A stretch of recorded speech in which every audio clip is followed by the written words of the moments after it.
thing actually live and never actually tells me. It's on you, Oh my, here I am. Perfect. You know what that means? We share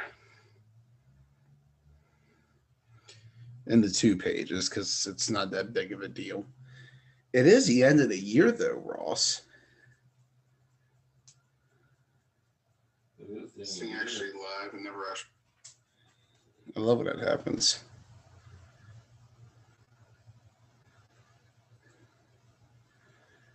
All right, media muted. Perfect. 2 viewers. 5. Oh, snap. Here we go. Ross, Yeah. how was your 2020? It's been a wild one. Yeah? It's been a wild one. Yeah, that's an understatement. Quite the understatement. Quite the year.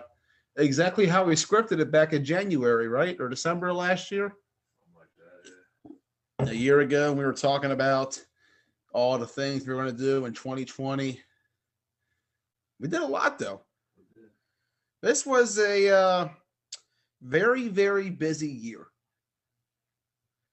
And let's take a look back at how it all began with my first trip to Worlds. And, well, probably only trip to Worlds from the looks of things. World. Worlds. Air quote. Worlds was quite an interesting trip. Not going to lie. First time I ever was on an airplane. Got to go down to Florida for what was actually my 6th time. I've been there 5 other times for softball nationals. This time I was down there for football nationals, and what a tournament it was. In fact, we'll be releasing the Worlds documentary coming up next month, beginning on January 1st with episode 1, then episode 2 on January 4th, and then episode 3 on January 11th. So look forward to what's going to be an excellent, excellent documentary about the World's Tournament in 2020. 2020. Actually, those dates are subject to change, by the way. May release them sooner. I got to actually finish them. They're almost done. There we got 3 episodes.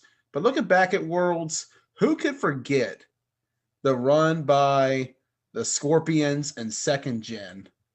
Scorpions winning the B Nationals, Second Gen winning A Nationals. What an awesome run it was. Sadly, we won't get to see Second Gen in Nationals this year. Yeah. However, the Scorpions are in, and they will be in for an A. So let's see if the Scorpions could pull a Second Gen and go back to back. Because remember, Second Gen, B bracket 2019, A 2020, gone in 2021. It's very wild. Scorpions, we'll see how they do. Shout out to them and the NTB Wolfpack for an excellent championship game. Say the Second Gen Lions. I'll tell you, that Second Gen Lions game, Ross, to me, I think that is the greatest flag football game I've ever been a part of. Definitely a good one. I remember watching it. Yeah, that was an absolutely insane double overtime thriller between those two squads. But what a good time it was down in Florida.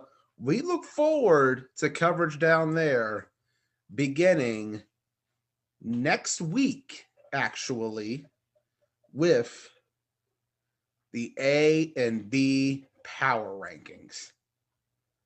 So that's something to look forward to for 2021. After Florida, we thought we were going to be busy for a while. Yeah. We thought to ourselves, all right, we're going to have tournaments. We're going to have league play. We were doing this show year round, actually, for the first time. Right. We were doing off-season programming. And with it came the preseason. And the preseason was quite a highlight. We did our first broadcast with Spartans and program. We did the three-way over up in Greencastle with Green Machine, Warriors, and Immortals. Warm up. Yeah, it was a good time period this past. What we thought at the time was a warm up. We thought the preseason was going to be just a 1 month deal. We all get together for a weekend, do some work, get some games in. But little did we know what would happen on St. Patrick's Day weekend. I'll tell you, Ross, My birthday weekend. the weekend's cursed. Remember that? Yeah, We had a little shindig up in my mouth. we did. That's when all It'll- started really kicking off. Shit was getting canceled left and right. AC was canceled. OC, Virginia Beach, Albany, Charm City, Summer Sizzler, Winter Chiller. Yeah, Capital Classic. Yikes. All casualties to Corona and its effects on flag football, which for a couple of months we didn't have anything. Remember, we shut down preseason right before St. Patrick's Day. And then suddenly Corona struck and we lost our spring season. For the first time since 2014, there was not a spring season in the Washington County Flag Football League. The result of it was a very, very dark time period where not many things were happening around here. We didn't have flag football games going on For a little while. until mid-May, when one day I was just kind of walking through the fairgrounds and there happened to be a 4-man game going on. So Right. I went live. Then I thought, you know what? What if we all went to the fairgrounds one Saturday and got together for a game? I said, everybody come to the fields. Let's get back out there. Let's play some ball. And we put about 40 people on the field while we were still not in phase 1 quite yet. Right. But you know what? I think that was still the start of just a couple weeks, right? A couple days of wearing masks and stuff. What was that week? Or what now? 11 months into. But we still played on. That's right. We did. And played on we did. Continuing into that May, where we did 5-man, big man. That was a good time. That was a great time. That was fucking awesome. Yeah. It was, I believe, the first 5-man contact game played in Hagerstown. And it happened to be against the biggest and baddest talents across the WCFFL, KFFL, and OMFFL. And in the end, though, Yeah. it was Team Big Blunt Talk, TBBT, baby, who took home the championship. Brought out no Warriors QB out of retirement for that one. Ryan Rao, hey, He's the star of the show. he balled out in that Ryan tournament, Rao, man. Gary Little and stuff. He was him to Gary, to Ryan Lockhart, Yep. Vicente Hernandez, Yep. Alexander Nickens, Our defense locked it down. you, Sean Moats, Brock Klein. Yeah. Brock Klein ran for 3 miles that day, I think. I think he did too. He had to chase down Devin Redmond at one He point. ran for 2.5 miles on that one play against Devin. So I'm getting the benefit of the doubt. 3 miles. That was a good ass time, man. We need to do that again. I agree. 5-man, big man was the shit. 5-man, big man was great. TBBT victorious at the championship over the Unfits. Big shout out to our guys, man. That was a great time. And February 29th at 3, Gatlin Park. We'll have the rematch. I'm down. We probably down. What's that? It's a shit ass field though. Yeah, it is. Especially in February. Oh, man. Especially on the 29th of February. You either gonna have snow or melted snow or just wet. It's gonna be wet. It's going to be great, man. One thing guaranteed, it's gonna be wet. Oh, yeah. So we carried on into the summer. And in the summer, we started doing games actually almost every weekend. There was always a game going on at the fairgrounds. So, Something going on. always Fairgrounds. something. Yeah. We played over at, We did that big scrimmage too, man. remember Black Rock, where we had Spartans, Ruckus, Broadaxe, TBT, and the program and the Warriors. What a time. And then you look back at the program Killer Bees game. Sean Parker with the game-winning touchdown at the end. Tell you, Sean Parker in 2020, He had a good year. he really did. We'll talk a little more on his 2020 later on. Yeah, he had a really good year. Love to hear from Sean Parker if he is available tonight. Did he ultimately win the Madden gig and everything? He won the Diener Cup. Yeah, he had a really good Remember the Diener Cup? That was awesome. Sean Parker had a really good year. He did. He was balling out in 2020. Had a baby. Yeah, Had a baby. you're doing great, man. Big shout out to Sean Parker. Yeah. His birthday, what, today or yesterday? I think it was sometime this week. Today? I'm Happy birthday was today. It was either today or yesterday. I'm pulling that up. Let me see something. Hold on. We got called in. I think it was it today. It might be yesterday. It's one of those days. Sean Parker has a birthday today. There you go. Happy birthday, brother. Hey, happy birthday. Shout out to all the flag guys today. Sean Parker, Tanner Cardy, Dom Rivetta. Oh shit, O'Connor. Yeah. My Uncle Larry. Hey, Don. Yeah. Big shout out. Big shout out to all the birthday guys out there today. But yeah, man, I love the scrimmage season we did over the summer. Corona season was awesome. We had some great games. Program Killer Bees, It worked out. Broadaxe TBT was a classic.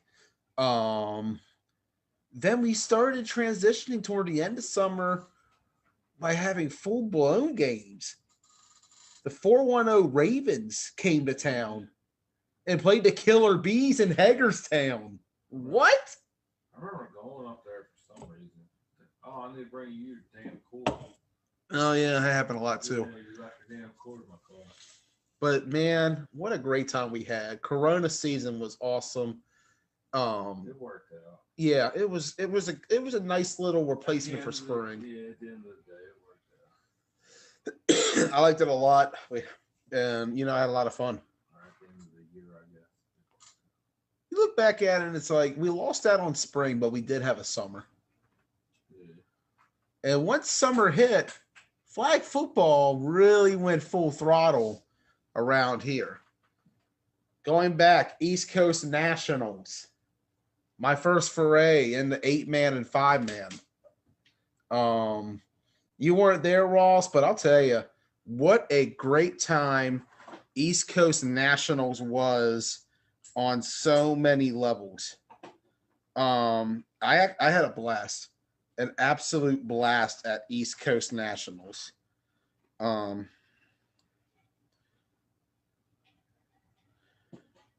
Shout out to Craig Mims, Crystal Weaver, Jacob Black and company. That's the names I know offhand who organized it. That was a fun time. I had a great time there. The turf fields are excellent down in Virginia, as we saw last week. Was it the same facility you went to? Same facility, yeah. And down there, I got a chance to see 8-man for the first time. Really different style compared to what I was used to. But They used real flag. we get to cover some. They used real flags for that too. Right? Yeah, an 8-man they use real flags like all other styles of flag football. But also, five man was great. I had a great time down there with main event, Showtime, the Bullets. Got to know ATA Warriors and Smash Mouth and Wrecking Crew. I'll tell you, some good games on YouTube if you get a chance to watch it. Main event had a fantastic run in that tournament. They doubled up on the Bullets. They beat Wrecking Crew in what was a classic. They dominated their other games. And that classic with Showtime in the finals, let me tell you, Ross. Yeah, I remember watching that one too. Dude, what a championship. Yeah, that was good stuff. If I were to say, because I say the greatest 9-man game I ever was a part of was that second gen Lions game. That Showtime main event game, I have to say, in the first year of doing 5-man, that is the best 5-man game I've ever been a part of. That game was electric. It was fantastic from start to finish. I loved every moment of it. It was a great game, man. And that weekend really, really sold me and got me into 5-man. Before that, I was curious of the concept. I didn't know much about it. The first time I had technically watched it was non-contact down in Texas back in January. I did a pseudo live for that. We actually had Birdman and Corey Webb live from the stadium on Blunt Talk on a Wednesday afternoon. What a wild year. What a wild year we've had. My God. But then we did 5-man Big Man. I enjoyed that. And then I went down there. I covered the 5-man contact. Absolute. Yeah. Like, you're going to be seeing a lot more 5-man from us in 2021. That much is a guarantee. I like it too, dude. Streaming 5-man. It's definitely not a game for me, but I like streaming. Hey, I don't think anybody had a reception against you in 5-man Big Man. Big Man, I'll play, but regular 5-man. 5-man Big Man's good. Hey, you also had that push off on Joppy in the end zone. Yeah. That play where he called you a dirty bastard. That was great. I love the way Joppy just says that too. Yeah. I did. I pushed him over. That's a good Nick Knight impression. He wasn't wrong. I mean, I once, after I sacked my cousin in the backfield of a game, I took his flag and walked for about 5 seconds before I dropped it. But going back to East Coast Nationals, great time between main event and Showtime.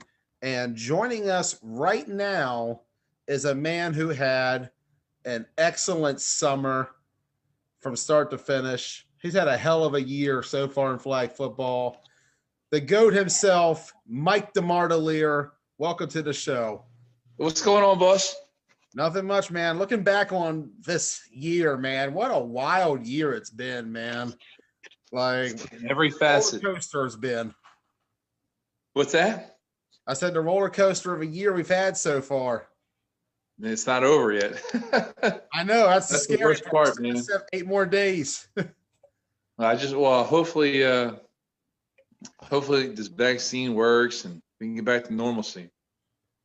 I 100% agree, man. I'm ready to get back to how things were last year. Like, I still had a lot of fun this year. There was a lot of good flag football being played. And you, sir, you had quite the summer. Yeah, man, it's crazy. With all this Corona, I've done more traveling during it than I've done in my whole lifetime. You know, being in Vegas, Colorado, and then up and down the East Coast. It's crazy. But like I said, I can't wait to Orlando, and 9-man is loaded, A and B. Can't wait. Let's get some of your thoughts real quick. I want to go over some of the tournaments you did. East Coast Nationals, I remember after you won, we did a special 4-State Uncut episode. You got on and said that you were starting a run, and I believe every weekend for the next month you won a tournament. We might have. I don't know, man. Joey, I'm getting so old right now. It comes and goes. Whether it's main event, Code Red, whoever we are, I got a lot of good guys on my side, and every time we go out, I feel like we're going to win. Yeah, and you guys have definitely been doing great in other styles this year. 5-man contact, 8-man in Vegas.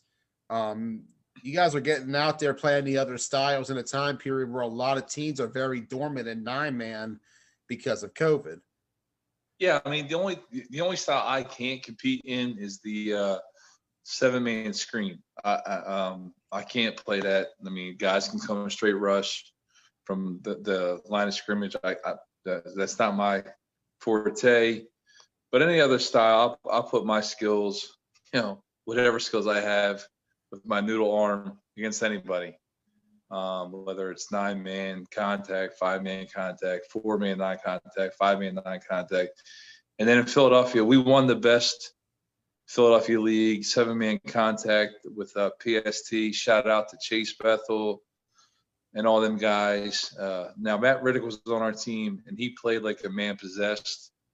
But we ran through that tournament format playoff. But that's a very competitive league out in Philadelphia, and we won that on a Wednesday night. Nice, man. Good work. Good work. Are you doing any other tournaments between now and nationals, or are you on your break before then? No, the guy in Philly who runs the league is having a 5-man contact tournament. I believe January 3rd or 2nd. We're definitely doing that. I think it's the 2nd because a friend of mine shared it. I think it's like EFA or something like that. I don't remember. ESA, Elite ESA, Sports. yeah. Yes, I'll be playing with PST in that, and the Valley Goats will be there.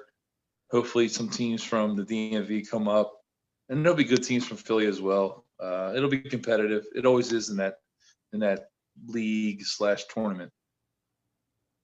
So, but obviously, everybody's looking forward to. Hopefully, with this COVID bullshit, Orlando doesn't get canceled or Panama City. Obviously, we're going to Orlando.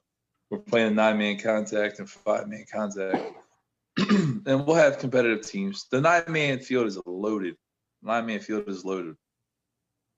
Yeah, let's talk about nationals a little bit here, actually. Looking ahead to that.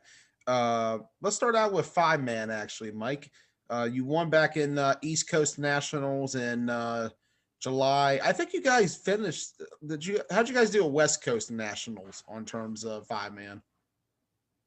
We lost in the championship to a new team. Now Robbie Lane quarterbacked that, and Robbie Lane did a phenomenal job.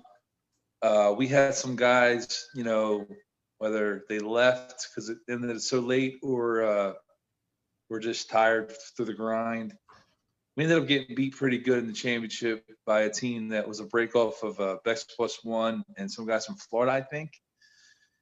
But we had a great run. We went 1-1 on Saturday and then won 3 in a row, and then a championship game kind of didn't play so well offensively and defensively, and the team got the best of us.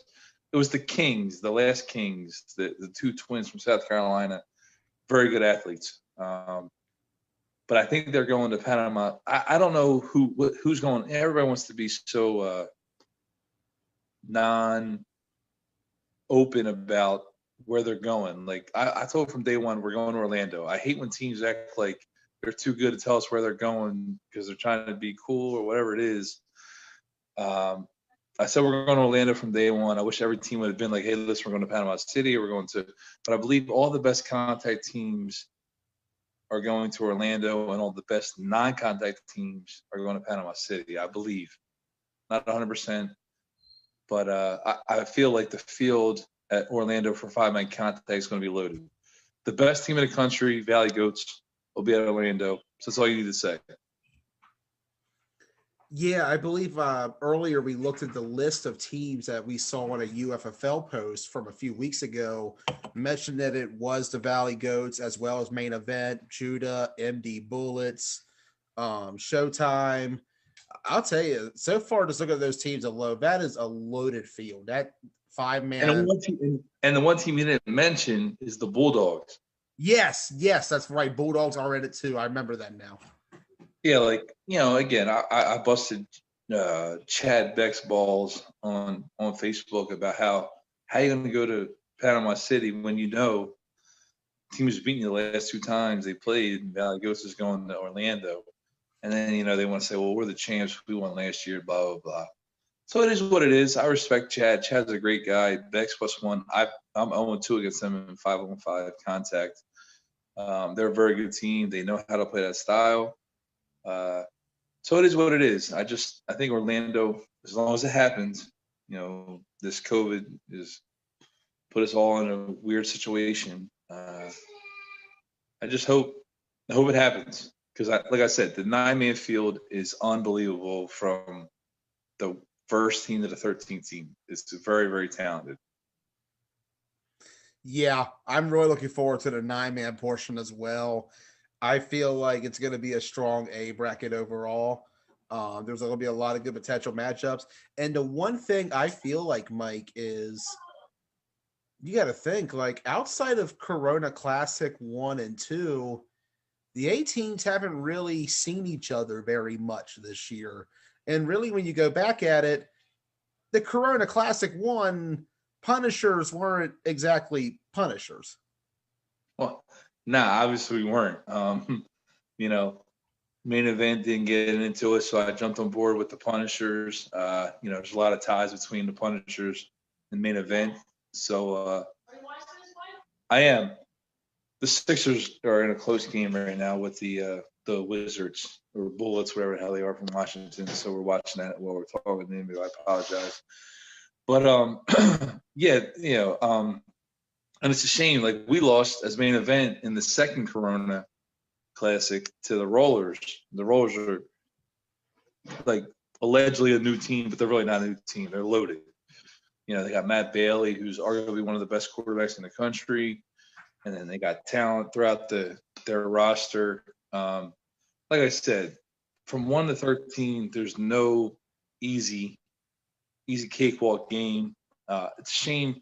I saw the roster, or the list came out yesterday, and Back in Black from Missouri's not in it. I don't know if you have any information about that, but that kind of sucks, because they were a good team last year. I don't have any information up front. I think a lot of St. Louis teams are probably sticking to B for the most part for this year, for the looks of it, because there's about 4 or 5, I think, playing B alone. Okay. I'm not sure on Back in Black stat. I don't think there was even a league team for them this year in the St. Louis league, so they might just be sitting it out. I'd have to talk to the St. Louis media people about it. Okay. I'll be sure to bring it up to them, because I'm going to interview them in a few weeks, actually. So can't wait to see what goes on there, because the thing about it is flag football this year is or 9-man at the very least, is in a very odd place, because in the A, not everybody has really seen each other a lot. So it's hard to say what everybody's really got.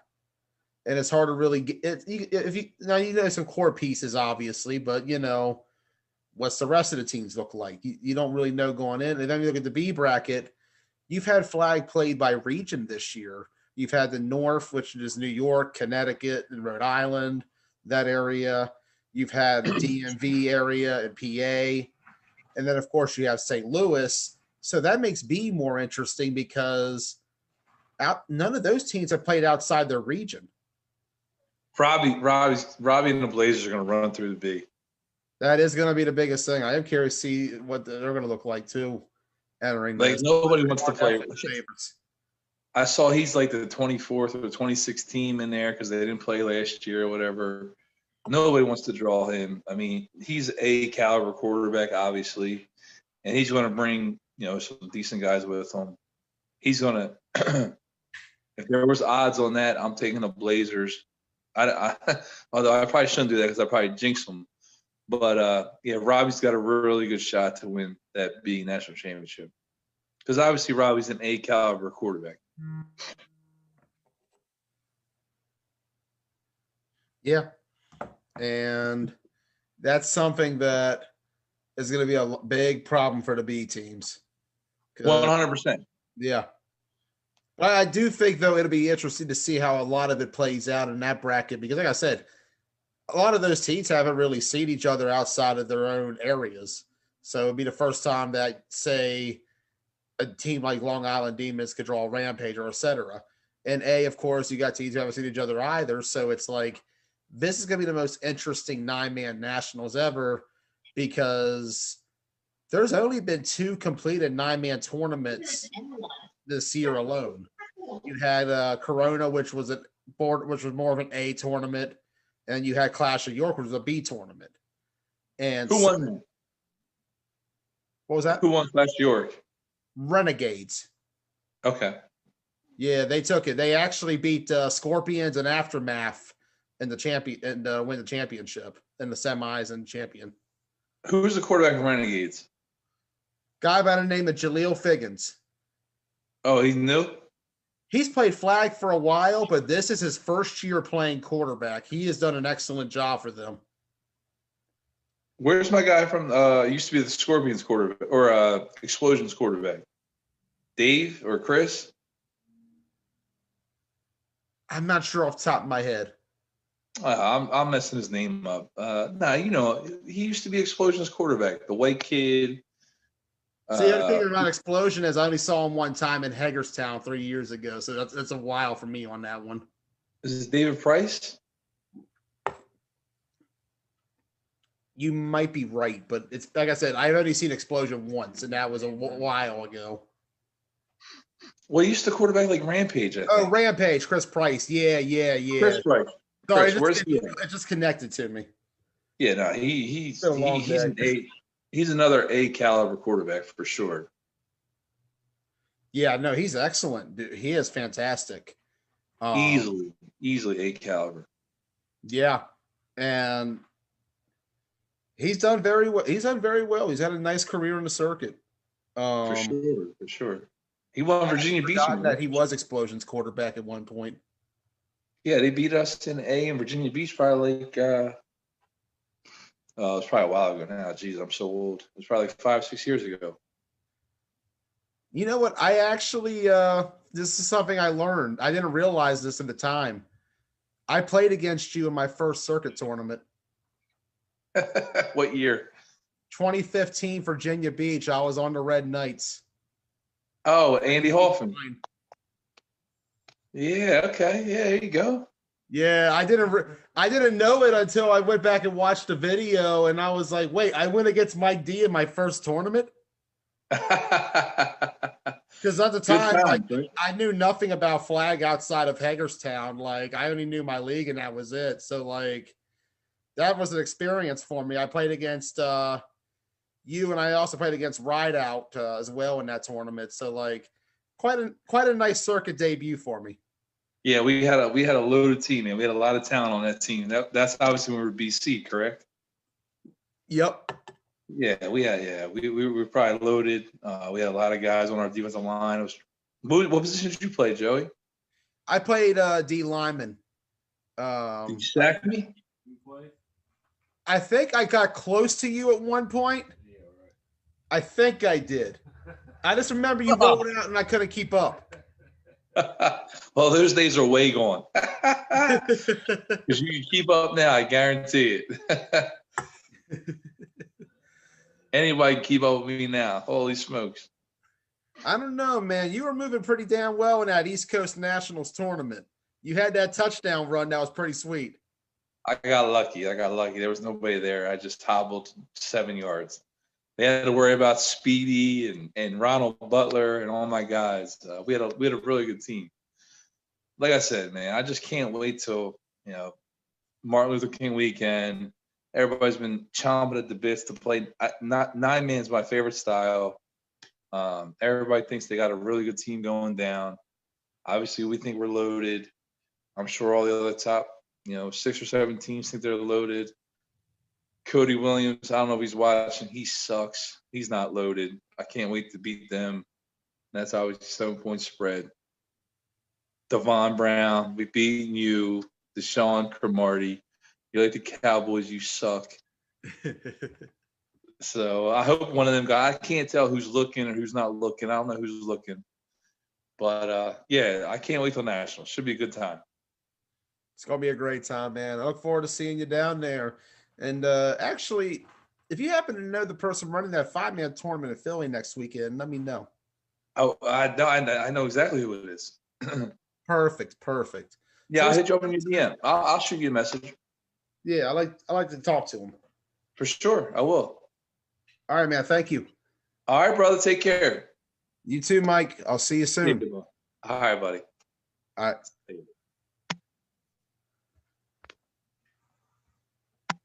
Mike D joining us.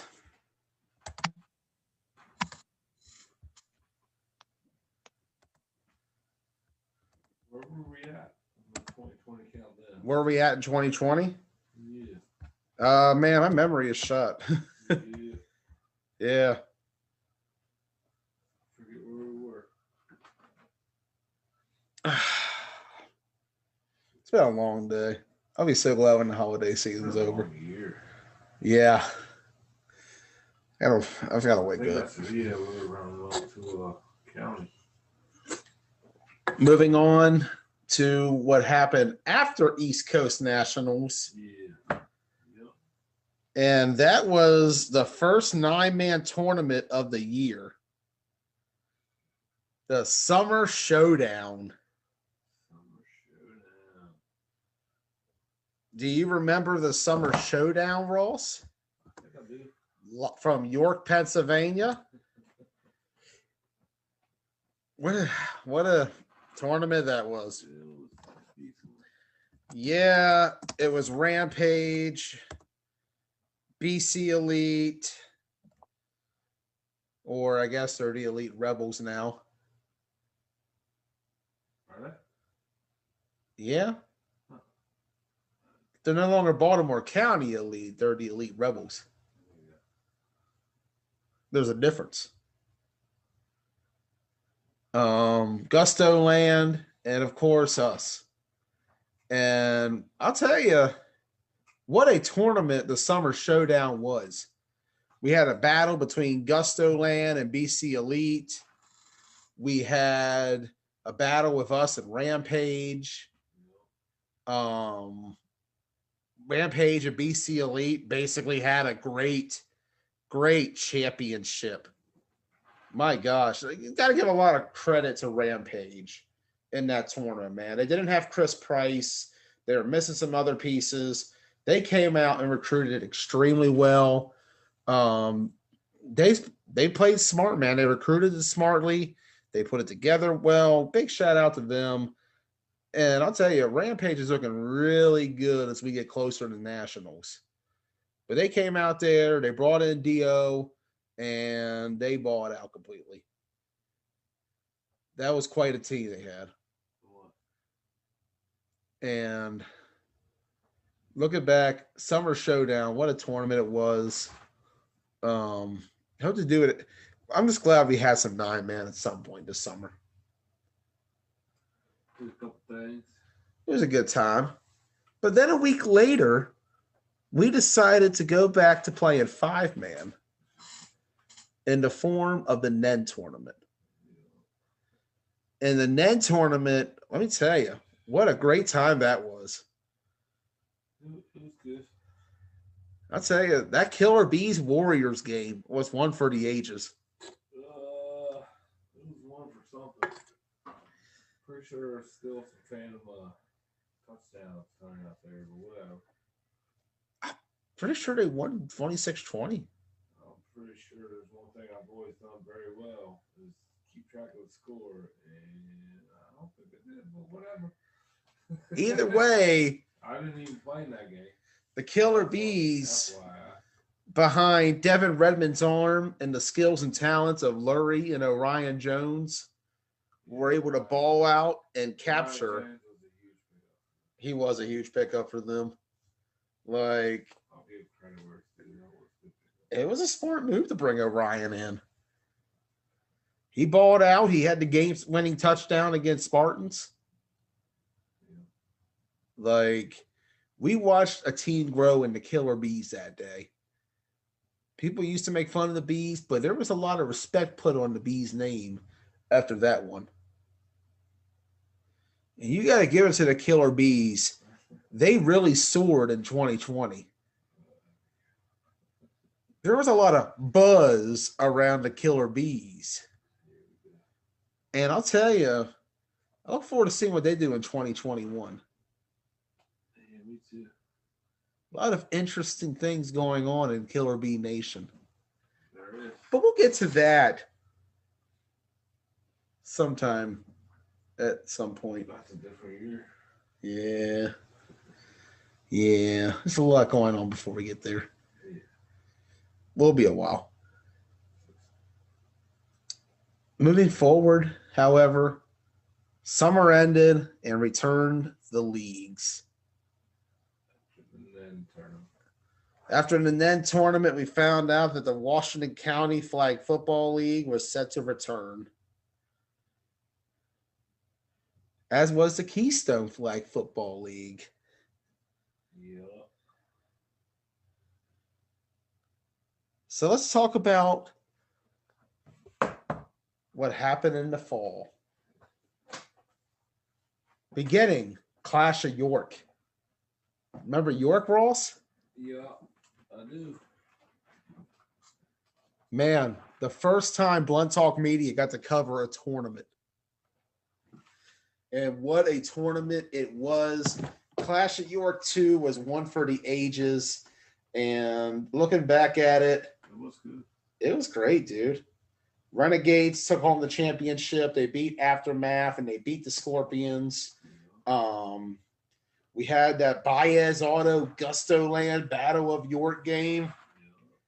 We got to see some matchups on day one that we hadn't seen before. What a tournament Clash of York was. Really liked what YAFFL did up there. Really looking forward to seeing how they continue to grow in 9-man in 2021. Continuing on, though, OMFFL championships. We went and covered that. That was a great time. In the championship, Scorpions beat Aftermath in the Mud Bowl. Really good time doing that one. Loved it. Rainy ass day, though. Yeah, I wasn't there. You said we, but that was you. Yeah, me and Ben Bennington. I was watching it. Yeah. Yeah, that's right. Then you were by for a little while. Yeah, Ben shot 3 games. Good shit, Ben. Yeah. Big shout out to Ben. After that was the Maffle Championship, where we saw the Whack Rebels make a run until the Blackhawks rallied back in the championship game and won it all. And then in Washington County, it came down to Misfits and Showtime, and we saw the end of the dynasty.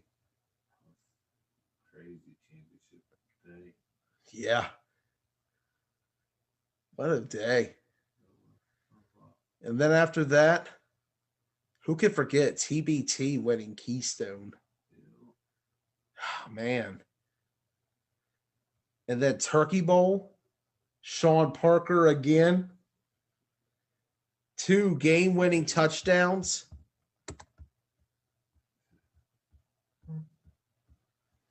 I'll tell you, man.